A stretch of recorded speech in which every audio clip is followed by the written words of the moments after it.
Дръжте го за краката, дръжте го за краката. Така казваше баща ми.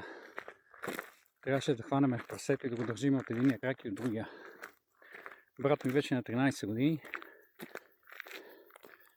Малко преди това нашите се бяха развели, защото баща ми хванал майка ми в изневеря, пребия, щупи това по нея. Събрани в кухнята, плака и каза, вика, това е, вика, много е зле. Сега ще ставате мъже. И на другия ден заминахме да колеме прасето. Какво се случи?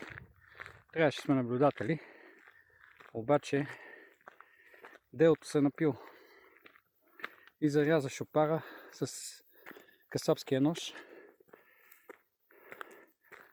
Тегли една майна и си замина някъде.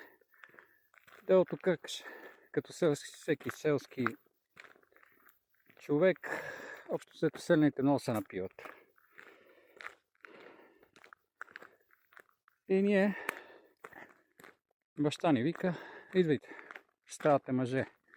В този момент баба ми беше мъдра жена, нещо като екстрасенс, усещаше. Когато пипнеше, премахваше болката с ръцете си. Застана пред брат ми и каза, не дей, може да те стане нещо, каменчо. Обаче зова на бащината воля, идвай. Отиваме, прасето квичи, навсекъде кръв. И ние трябва да го държим за краката. Брат ми на 13 години изпусна крака, разпиля се кръв, напръска му цялото лице.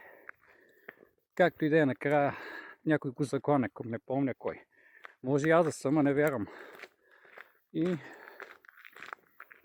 на другия ден брат ми си сложи ръката пред лицето и каза, това е положението. Квичи.